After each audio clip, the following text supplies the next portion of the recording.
Compañeros, welcome to the SQL Data Partners podcast, the podcast dedicated to SQL Server-related topics, which is designed to help you become familiar with what's out there, how you might use those features or ideas, and how you might apply them in your environments.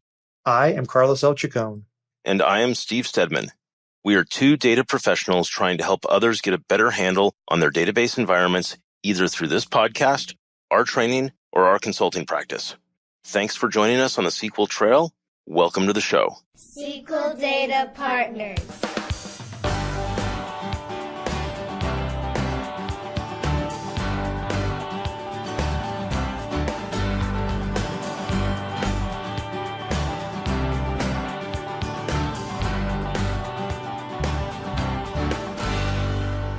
Welcome, compañeros, to episode 79. I'm joined, as always, with Steve Stedman. Hey, Carlos.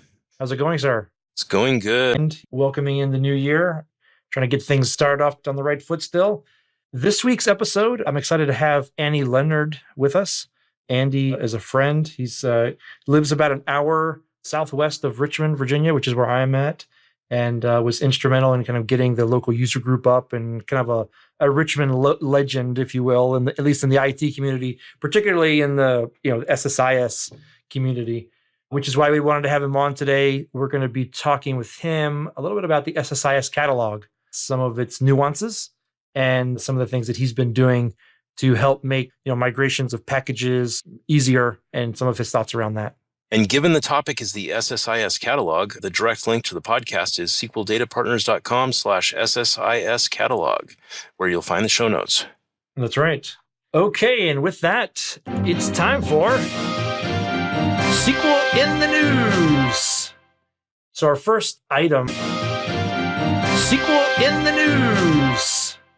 So our first item today is, and again, this might not be super new, if you will, but they have come out with a new sample database. We had Pubs or Northwind, right, for so long, and then AdventureWorks kind of came along. And so now we have Worldwide Importers, a sample database. So this database was kind of put together with some to leverage or highlight some of the new features that are in 2016, particularly the in-memory stuff. Obviously, that they're not doing everything, but there are tables, for example, that you could use to stretch. If you wanted to try the stretch feature, to use the in-memory items, the column stores that are eligible, for all of that, all of those, so you could test that out, test that functionality, and see it before, obviously, you start implementing it in your environment.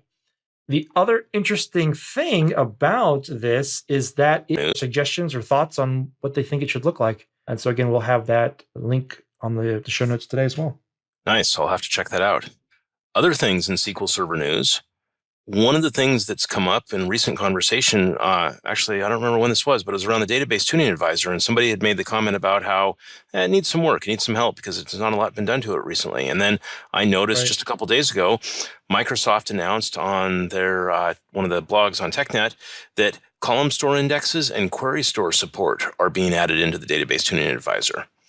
And to get that, you need to download the latest version of the DTA, and it's giving you the ability to recommend column store indexes, which I think will be interesting to see what type of tables it's going to recommend column store indexes for.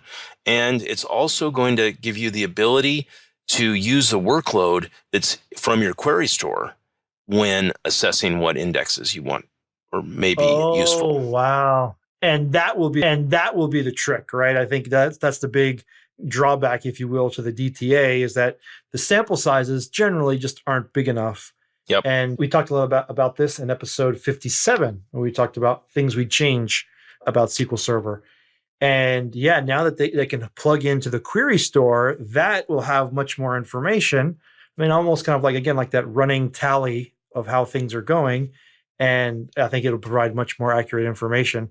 The thing for me, and we're talking with Randolph West, which will be coming out in a future episode, a little bit about indexes. And one of the questions we had that we didn't give enough time to was that idea of how do you go about, even with our conversation with Brian Carrigan, episode 78, how do you determine what makes a good column store table? So it'd be interesting to kind of see what they're using as criteria there, and hopefully it would give a little bit more information so that we could potentially make some decisions there as well. Yeah, so I'm thinking about just recommendations it comes up with. Yeah. Yeah, very cool. Nice to see that that's, I guess, getting a little bit of love there. I guess it goes to show that, yeah, we have heard in the past, right, that the features that aren't getting upgraded or available in newer versions, or particularly in Azure, right? I mean, we were going from the resource manager, well, I guess the old version, the old platform to resource manager, Right. classic. There we go. So classic to resource. If features weren't getting migrated, you could kind of indicate that Microsoft wasn't too interested in that feature. So nice to know that the DTA is getting a little bit of love there. Yeah, and that's the interesting thing, is that it seems like there's a number of features that may have been getting a little bit stale over time. And some of those have come up in the what would you change about SQL Server conversations. Right. And yeah, it's just good news to see that the DTA is getting some help here. And maybe other features or other things that we've heard from people that they want to change will get some attention to. Go ahead. Getting some help here. And maybe other features or other things that we've heard from people that they want to change will get some attention too. Yep. Okay, so I guess with that, let's go ahead and jump into the conversation with Andy. Let's do that. So Andy, welcome to the program. Thank you. I wanted to have you on the show, ultimately, one, because you're pretty close to Richmond. And of course, you're Richmond famous, if nothing else, for helping start the local group. We're very appreciative of that. And you've been doing quite a bit in SSIS, written several books on it, been kind of putting together this catalog, this DIML catalog, which we'll talk about here in a minute. But ultimately, I guess our conversation today is going to revolve around the SSIS catalog. So let's go ahead and maybe jump into it and kind of give the 101 overview of what the SSIS catalog is and what it's going to do for us. Well, first I want to thank you, Carlos, for that warm introduction. I'll just say that there's a lot of people involved in the Richmond, Virginia SQL Server community and just all of our technical communities. We have a great collection of really different communities there, from JavaScript across to the .NET community to SQL Server. And as you know, there's a lot of interaction between the groups. And I'll just also give you props for the amount of work and the amazing work you've done in the past few years. After stepping in, I stepped away and I've been an attendee and a person who's been enjoying a lot of the events there that you've helped put on recently. So thank you for that. But it's not just us. There's a huge team of people involved, and we could name names, but they know who they are. Right. So with that said, I'll jump into Catalog 101, and this is aptly timed. Kent Bradshaw, who's a friend and coworker at Enterprise Data and Analytics, he and I earlier today put on a free webinar where we talked about this very topic, an introduction to the SSIS catalog. So what the catalog is it's an SSIS framework. And what do I mean by that? It manages SSIS package execution, logging, and configuration. And before the SSIS catalog was introduced in SSIS 2012, a lot of people wrote their own. And I was one of those people. But it's really there to facilitate a lot of enterprise functionality that's needed in any data integration engine you use. It doesn't matter if it's Informatica or SSIS or one of the others. You always need some kind of framework. You need something to manage execution, something to log, something to manage configuration. So at a very high level, that's what the catalog is. Now, that's an interesting topic. I didn't realize that you could use the Informatica packages with the SSIS catalog. You cannot, but Informatica has its own functionality built in. Gotcha. So it does a similar set of functions as the SSIS catalog does.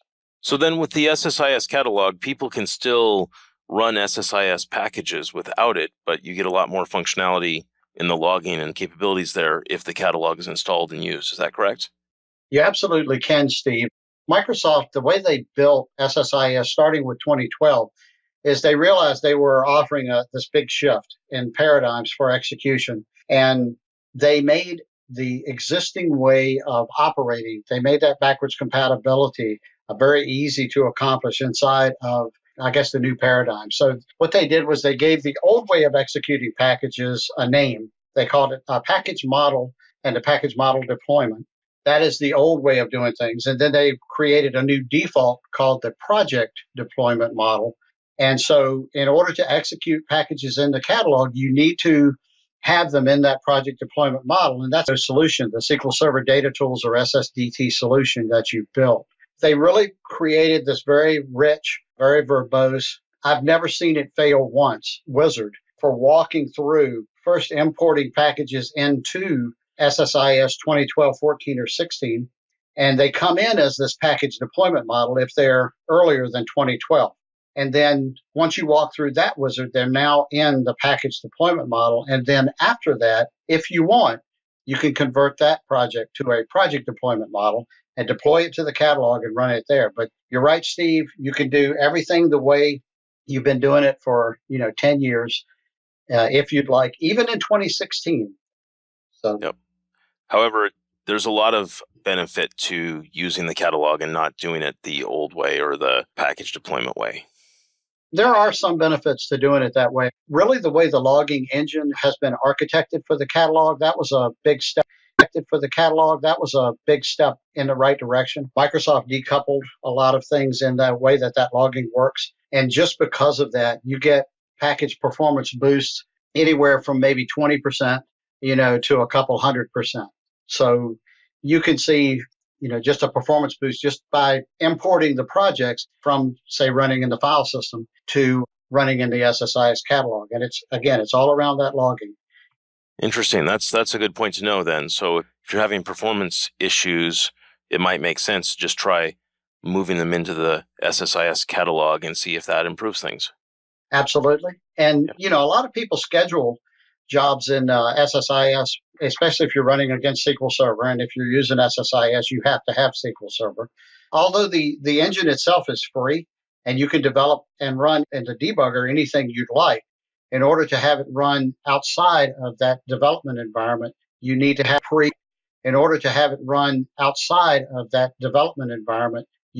a SQL Server license on that machine. And, that's the way it's always been. But, certainly if you pull SSIS projects that are pre-2012, or even if you were running, 2012 projects, 2014 projects in package deployment mode, pull those into the Visual Studio Designer. You do the upgrade right there in Solution Explorer. You convert to a project deployment model. And then you can right-click the project and deploy it right over to a catalog. And you'll see performance improvements. It's not just the logging, but the logging is probably the largest one. Probably the next largest performance boost you'll see is they've got a different execution engine that they built specifically for running SSIS packages that are executing in the catalog. So it runs a little faster, which isn't surprising. And when the catalog executes packages, it executes it in that. And I don't know if it will make a new version. And that second version is always better. Yeah, all the mistakes or the things you would do differently the second time around. And it sounds like that's what they've done, is they've just done a better job that second time around. I think so. There's spots in it where it could improve. And that's, part of the definition of software development, right? Anytime you build a database or a piece of software, you can always improve it. And I know for a fact, talking to some of the folks involved with the project, they've looked back and said, gosh, yes, we should have done that. We should have done this. But seriously, kudos to them. It is a stable engine. It does what they built it to do. And it does it well, I think. Sure. All of a sudden, I'm having flashbacks to the 463 exam prep with all this talk of converting from package to project deployments. Yeah, it's, it's involved, but once you've done it a couple of times, Carlos, I don't know if you've had that experience, but it's really not hard. And the wizards are, in my opinion, it's involved, but once you've done it a couple of times, Carlos, I don't know if you've had that experience, but it's really not hard. And the wizards are, in my opinion, the wizards are a work of art. It's well architected. And it's something that's really easy to, to kind of fall out of a project plan. The importance of those conversion wizards for either upgrading projects or changing them. They'll go back and forth. You can go to a project deployment and back to a package. Not only that, but the deployment wizard that they built for deploying stuff into the catalog, again, it's another snappy piece of code. It's a lot of enterprise features in there. If nothing else, I'm really glad we're talking about this because I don't think people realize just how well some of that software works and how flexible and well architected, well designed it is. Yeah, when we talk about the flexibility, I think at least the big benefit I've been able to see is the ability to change the environment parameters and then have it execute in different places without actually having to, create all than in any previous version. There's still some corners there when you start thinking about it in the lifecycle management perspective, especially for enterprise software. Some of it's not Microsoft's fault or anybody's fault, really. It's things like the nature of XML. So that just any XML engine, any document object model that is semantically managed, relative position in a file, for instance, doesn't really count. What counts is where it is in the tree. So when you start doing things that you would expect in application lifecycle management, like a compare between two versions of a package, you may have identical versions of a package functionally, but internally the text may be moved around because it is XML. And from a semantic perspective, it's identical. But coming up with a good semantic compare is not easy. Right. Yeah, and I think that's one of the interesting challenges that I've come across in trying to do. Right.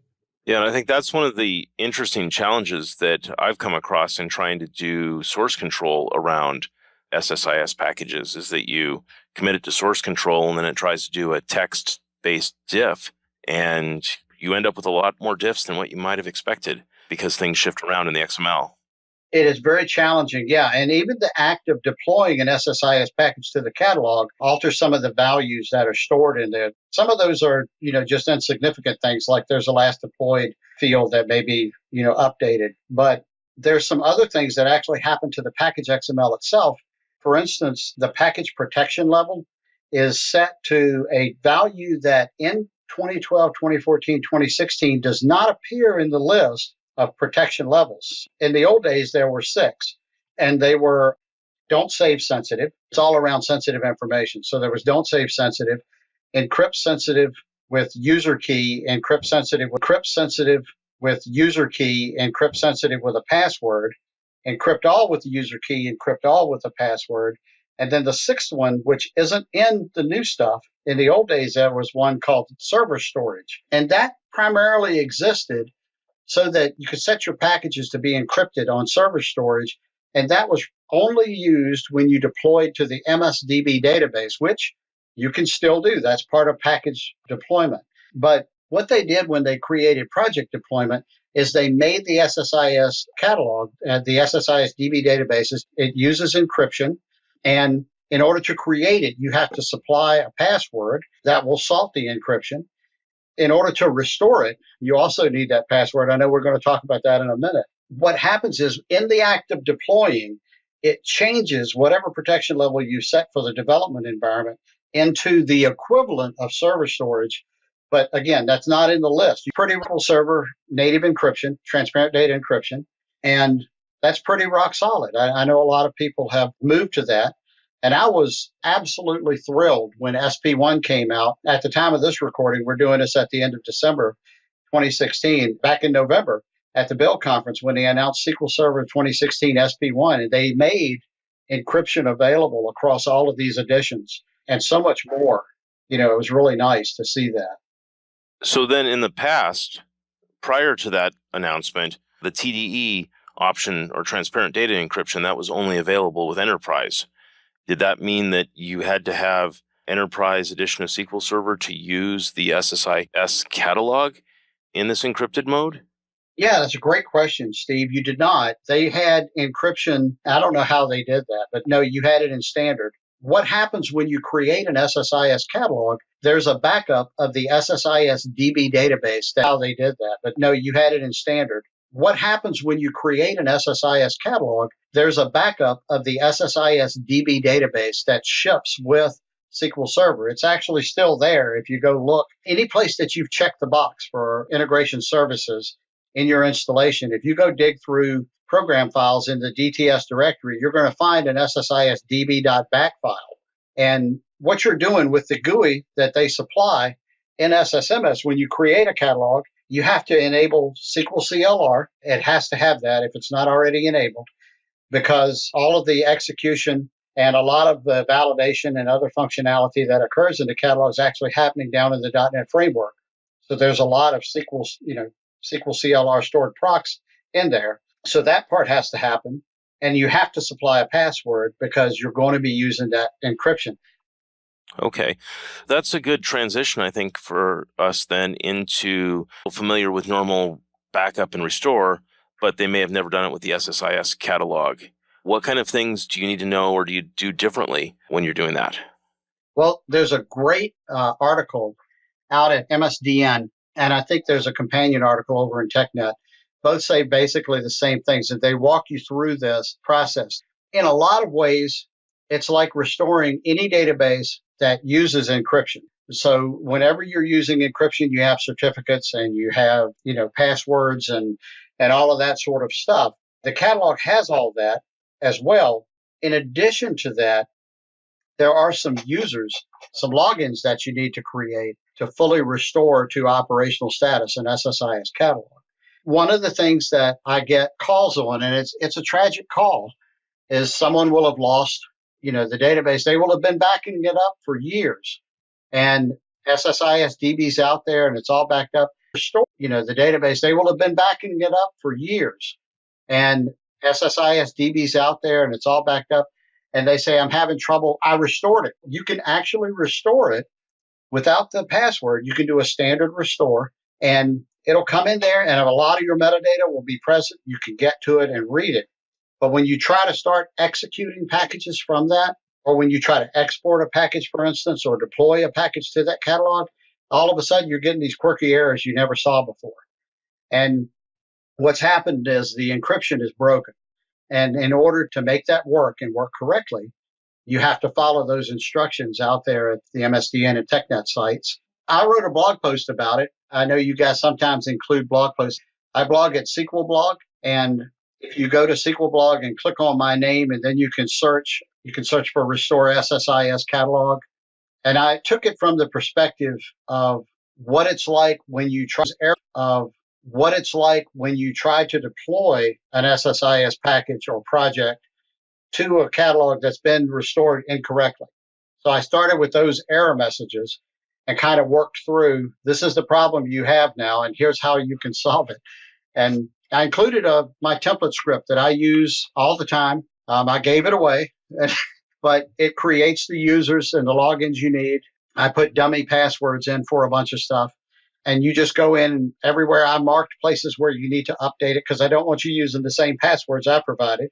But if you do that, it restores in about 5 seconds. And you've got an empty one restores in about 5 seconds. Let me say it that way. Your mileage will vary. The more stuff is in the catalog, your mileage will vary. But the key here is really, really understanding the importance, like so much in our field. It's something little that you see, like the password for the encryption. You think, I'll never need that again, right? And all of these products that are great, but you can really leave your enterprise in a lurch if you haven't done these best practices. Well, and I think it shows that there is a difference between just, I won't say a normal database, but maybe our application database, and then one that's kind of been baked in to the SQL Server Management Studio that's so tightly integrated with several of those components that it kind of require its own special handling. It really does. And, for the longest time, and I still say this, in fact, I said it today on the webinar, it's just a database, the SSIS DB database. But I would hang an asterisk off that and say, with encryption. And then you kind of need to hang another asterisk off that says with a special set of users that are, the logins happen to be hard coded, into some of the interactions that happen between the database and the applications, especially those .NET framework classes. And they're specific to each version of the catalog, by the way. So the logins happen to be hard coded, into some of the interactions that happen between the database and the applications, especially those .NET framework classes. And they're specific to each version of the catalog, by the way. So you can't mix and match too much with it. Yeah, you can get yourself into a world of hurt there just by skipping a step. And it's a very easy step to skip. And like I said, I've had the tragic calls from clients, how do I hack this password out of here? And I'm like, I don't know. I send them to someone like you guys and say, it's now a database issue. These guys can help. If anyone can help, they can. That's over my head. So. And the links that you mentioned earlier will be available on our website for the show notes today at SQLDataPartners.com/SSIS Catalog. So we'll make sure to put all of those components there. Now, one more thing that you mentioned when we were talking before we started recording the show, who would want to use it?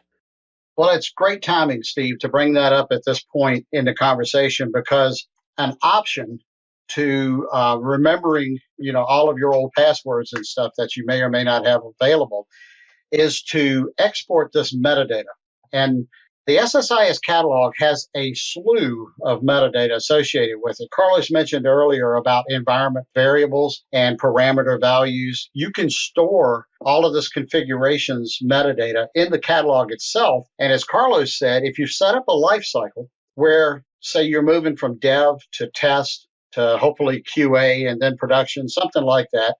Years ago when I worked at Unisys, we ended up setting up 6 of these tiers all the way through. And, the more the merrier. It's actually a good way to do it. I imagine you can get crazy with a dozen or something, but I always say you need a minimum of 3 tiers in your environment. And you want to do those as it makes sense to. And different people are going to define, what makes sense differently. Here's what 10 years of experience with SSIS has shown me makes sense. I want 3 environments at a minimum because I want to be able to build it in one environment. And I'm actually going to deploy it to the catalog in that environment, and I'm going to run, local unit tests and integration tests there. I'm going to look for functionality, and, I want to make sure that the rows are moving and any kind of transformation is happening as I want. Then I want to deploy that to something other than production. And here's why. When I build it, I'm going to design it with all of these defaults configured. I'm going to have default connection strings pointing to either my local laptop or a virtual machine or some development server that I'm logged into a client. I'm going to have everything pointing natively to that. If I deploy it straight from there to production and I have forgotten to externalize something, maybe a connection string or a variable value, a path, then I'm going to figure that out when I try to run it in production. And that's called testing. and we don't want to test in production, certainly any application, but definitely not databases. So you want to send it to some third location that's not production, that's not where you developed it. And you want to test it there and make sure that it does what you want it to do. So when you start making that transition, there's really 5 things you need to think about in an SSIS catalog. There's the folders, so there's a logical separation of objects in there. All projects have to be in a folder. All environments have to be in a folder. We just talked about environment variables. There's projects and packages, of course, and those are really managed well by IS pack files, which wrap up the deployment in a nice little container. You double-click it well by IS pack files, which wrap up the deployment in a nice little container. You double-click it. It starts that wizard I was going on about earlier. I like that wizard. Those are managed well, but that's number 2. So we've got folders and projects and packages are mostly together. The third thing is those environments that Carlos mentioned earlier. They have a collection of environment variables inside of them. That's number 3. Number 4 is really some catalog-specific overrides. They're in catalog parlance, they're called literals. And the 5th thing is really a reference. And this is how you get environments and projects and parameters to talking to each other. So think about projects and packages. They both can have parameters in them. And then over here, we've got environments. And you can't see me, but I'm doing hand signs for this. Maybe I should turn my camera on. But a reference is really a bridge between this project and this environment. And environment variables, you have these little attributes that I call reference mapping. And what they do is they connect the environment variable to the project parameter or the package parameter. So if you can think about the hierarchies kind of going on there, you can, if you're talking all the way down to, say, a package, you can have something that's kind of linked through about 6 or 7 layers. The project and the package, Microsoft covers well. Migrating the folders, not so much. And as you get down to environments and the references, the environment variables and the reference mappings, really the story from a lifecycle management perspective just sort of falls apart. To get to the environments, you have to double click on an environment or right click it and click properties. And you may have a couple dozen environment variables in there, data types configured and values configured. Some of them may be encrypted. There's a sensitive bit you can set for every value individually, so you can choose what's encrypted and what's not. And you open that up after the DILM suite. When I started working on that, I started working on something else called frameworks, and I built frameworks forever, but I was working on an interface for my frameworks, a GUI, and I realized after about 3 weeks, you can't move this metadata in the catalog. There's no clean way to do this. And I needed that working before I could do anything with frameworks. So I wrote a product called SSIS Catalog Compare. And if you go to dilmsuite.com, there's like 6 projects on the page. That's the only one that I sell. The rest are either open source or free, or just, flat out free. And one of them is called Catalog Browser, where it's a tree view. It'll show you everything that is associated with those SSIS projects deployed to the catalog. It'll show you the reference mappings. It'll show you the references. It'll show you the environment variables and their values and their data types. It'll show you the environments. And if you've ever looked at what is in the node in SQL Server Management Studio, I show there, but you have to open different windows to see everything. And this just presents it in one view. And that's one of the free tools out there called Catalog Browser.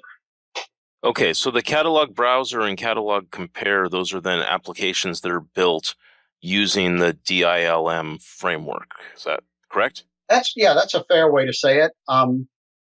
Yeah. So if somebody wanted to do something that was maybe different, but wanted to access those same pieces, they could download and use the DILM suite, and that's your community edition, right? So people could write code to do that. But if they want to just jump in and use the framework browser or the catalog compare, they could just download those or purchase those from you and use them that way as well. They certainly could. So what catalog compare can do is it's really built to manage that metadata. It's built to facilitate and support DevOps, anybody practicing any kind of life cycle where they're promoting code. Control is a piece of this. Although I'm not touching source control, I'm just looking at what's in catalog 1 and catalog 2. And I'm not so much focused on the piece that Microsoft really does a great job on, which is the projects and the packages. I'm focused on the rest of that stuff, the folders, environments, environment variables, the references, reference mappings. Because like I said, it looks like they got to about that spot and stopped for whatever reason. And without using some of these very clever and cool solutions that other people have developed out there, you have to either write your own clever and cool solution, or you're doing a lot of copying and pasting. But the new version is coming out in I'm hoping sometime in the next few weeks. I'm testing it now. It's going to include a command line interface. And everything in the data integration lifecycle management suite is all built around this idea of achieving a piece of the puzzle. So that is all built around this idea of achieving a piece of the puzzle so that we can do continuous integration with SSIS. That's really what I'm after. It's not going to have all of the pieces. I'm never even going to touch testing because, frankly, Pragmatic Works Legitest does a fantastic job of testing SSIS. And they're hooked right into the testing harness that comes with Visual Studio. John Welch and Brian Knight and the crew down there have done a bang-up job. And I don't need to build that. That's already built. But what I'm hoping to do with this command line interface, one of the commands is DCD for deploy catalog differences. So, Carlos, you may be developing SSIS packages on your laptop, and Steve, you may be developing on an integration server in the office. And what I want to have is the ability for you guys to run this script every night that says, compare this to the catalog in this integrated office. And what I want to have is the ability for you guys to run this script every night that says, compare this to the catalog in this integration server sitting over here, and then just move whatever's different over there.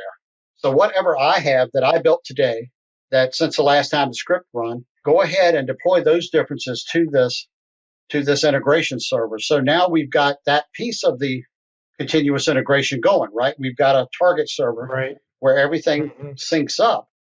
So imagine that piece, and then imagine running, having some way to automatically execute SSIS packages, and then have Legitest go look at the results of those executions and provide feedback right into TFS. or whatever the testing framework can talk to in Visual Studio. And you've got a big piece of the picture now, right, for continuous integration. Oh, yeah, I can see how that would really... So if you're looking at the dilmsuite.com website, that framework, SSIS Framework Community Edition, is a free framework that will actually do that. You have to do a little more work than if you pay for, the commercial edition of the framework or the enterprise edition, but right. That's what it's there for. Wow. Good stuff. Very cool. Thank you. Yeah, trying to solve that problem. No, that's right.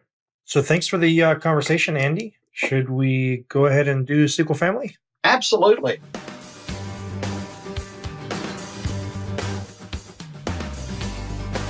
So, Andy, how did you get first started with using SQL Server?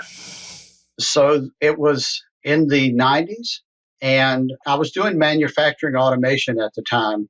And on one of my projects, we were storing the outputs of tags, as they're called in human machine interface software, in an Access database. I believe it was manufacturing automation at the time.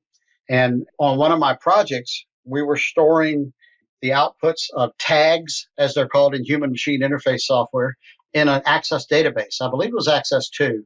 And to stress test it, I turned on all of the tags. It was over 1,000. And I set the software to record the value every second. And I left for a holiday weekend. When I came back, and there was a 3 gig MDB file on the drive. And when I tried to open it, it wouldn't open. So I went to altavistadigital.com and I typed in Microsoft Database and searched, and I saw this thing called SQL Server.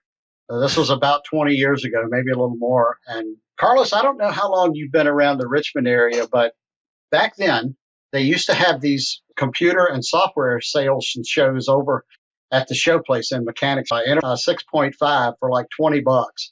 It was like a week after that. I took it down to this plant and we installed it. And I did the same test and it succeeded. I was able to open up Enterprise Manager. I believe it was maybe it was Query Analyzer. I forget which, but I was able to open up stuff and still run queries against the tables and get data out of it, even though it was 3 gigs of data. Sure. And when they saw that worked, I promise this is true, they bought a licensed copy. And actually, they bought 7.0 because it was out. It had just come out, I believe. And we upgraded and it, of course, tested it again and it ran great. That's what got my toe in the water with SQL Server. Interesting. I'm amazed at how often we hear that started with Access, it didn't do what we wanted to do, so we did something different from there, and that's how we got to SQL Server. Yeah. That's been a pretty common theme along the way with other guests as well. If you could change one thing about SQL Server, what would it be? It would iterate better. All software has corners, right? Everything has something that it does really, really well and something it doesn't do so well. So I do training. Tim Mitchell and I actually deliver the SSIS immersion events these days for SQL skills. And one of the questions I'll ask the students is, are cursors bad? So what do you think? Are cursors bad? Well, it depends on the usage, right? Yeah. Your mileage may vary. Yeah. I know in my experience, I've seen some cursors used very badly. Mm-hmm. And I've seen some cursors that have been used more appropriately and they've worked well. Yeah. However, they're not as efficient as I'd like to see them. And that's where I'm going with this whole thing about iteration. It's not just cursors. Anytime you're doing any kind of looping inside of the engine. Right. Microsoft loves it when I say that this way. I'll say cursors aren't bad. SQL Server's bad at cursors. But that's on with this whole thing about iteration. It's not just cursors. Anytime you're doing any kind of looping inside of the engine. Right. Microsoft loves it when I say that this way. I'll say cursors aren't bad. SQL Server's bad at cursors. But that's I feel that's accurate. And I get why, why the advice is out there, don't use cursors. And I had this experience about 10 years ago or maybe it was more than that, but I was converting some Oracle code over from PL SQL to SQL Server. And there were some cursors in there that were like 3 layers deep, man. They were nested. And at the time, I knew as much as I knew. And I promise I'm not picking on anybody because I'm still learning. But I looked at that and went, this is just wrong. How could this ever perform? And we had a test server sitting there with it, and I ran it, and darn, man, it flew. So I rewrote it, obviously. I did, I think that may have been my first experience, and the name of the tables flew out of my head just now. Get what you wanted. They're lightning fast for resolution. Tally tables. Tally tables, thank you. I can never remember what they're called. Yeah. There we go. Yeah, tally tables. So that may have been my first experience with those, but we had a solution and it worked, and I checked that box and moved forward. Yeah, that would be my answer to that question. I'd like to see it do that, as long as they can do that without breaking any of the other cool stuff, because SQL Server does an awful lot really well. So that's right. Yeah. So what is the best piece of career advice that you've ever received? Oh, gosh. I've received a lot of really good career advice. I'll share what probably impressed me the most recently. Do what you are. And, I've been a big believer in doing what you're passionate about. I've modified that belief since listening to Grant Cardone and other speakers talk about this advice, where they say, become passionate about what you're doing. Mm-hmm. And I was listening to Grant Cardone and other speakers talk about this advice, where they say, become passionate about what you're doing. Mm-hmm. And I agree with that more. I think I was very fortunate in that I'm able to make money doing what I'm passionate about, technology. And, it kind of just fell into place for me. But there's a lot of folks out there who want to get into technology. They're not particularly passionate about it. And they come into the field kind of hesitant and resistant and afraid. And I've been tailoring most of my career advice these days to those people and saying, find a way to get passionate about this. And I've been sharing some of the things that I like and I don't like. Our last question for you today is, if you could have one superhero power, what would it be and why do you want it? Oh, wow. That's a toughie. I'm a Batman fan. Okay. I'm 53 years old. Mom's got a picture of me in a kiddie pool when I was well, I'll say it this way. He doesn't have like those powers, like I think you're asking about here. That's right. He just trained really hard, and he has that discipline to do all that and that drive. And it was tragic what did drive him to that. But been a huge Batman fan, but I don't think he qualifies as having a superpower. So I'm gonna say that first, because first and foremost, I'm a Batman fan. There you go. I wouldn't want to fly. I think Superman's powers are cool, but I wouldn't want to fly. I like what Doctor Strange does, right? With folding time and being able to manipulate stuff. But as I'm saying that, I'm thinking about what I just said about failing, and I would probably blow up the universe. So probably not a good choice after all. Maybe, my third choice I'd go to speed. I'm not a fast person at all in any aspects, mentally or physically. And I've always been a really slow runner. And as a result, my third choice I'd go to speed. I'm not a fast person at all in any aspects, mentally or physically. And I've always been a really slow runner. And as a result, a poor athlete. It'd be cool to run as fast as Flash. I'm going to stay with that one. There you go. There you go. Nice. I like that. Well, Andy, thanks so much for joining us on the program today. Thank you, guys. It's been a great conversation, and I hope it turns into a fun show for people listening. And I really appreciate the opportunity. And I think what you guys are doing is great. I've listened to several of your podcasts. I haven't listened to all of them, but it's great to listen to people, learn more about what they're thinking. And I love the SQL family questions. That's awesome. All right. Well, thanks, Andy. Thank you, guys. So another example, Steve, of you kind of niche down, or you talk about just a little segment, and then all of a sudden there's a whole lot to talk about. Oh, yeah. There's a lot of detail. You talk about just a little segment, and then all of a sudden there's a whole lot to talk about. Oh, yeah. There's a lot of detail there. And I need to go back and probably listen to this podcast a couple of times just to get everything that we covered in that time. Yeah, that's right. And for time's sake, unfortunately, we weren't able to include all of that conversation. And again, the show notes will be available, SQLDataPartners.com/SSIS Catalog. With those links, you can kind of continue to do a little bit deeper dive there. But I thought it was kind of interesting just seeing that idea of all the different components, or the different things that you need to consider when you're migrating or moving those packages around, from the folders, the environments, the packages, the catalog override and the references and things. Yep. Like those are things that I admit I didn't quite realize were all different components. And of course, having the tool to help me, move those around, I think will be handy. Yep. And that's one of the things I've done a fair amount of creating, and that I've kind of steered away from it. And after listening to some of the things here, I don't think I'd steer away from it next time. It's something I'd want to jump in and take a look at. Sure. I think it's definitely interesting, particularly with that DevOps focus.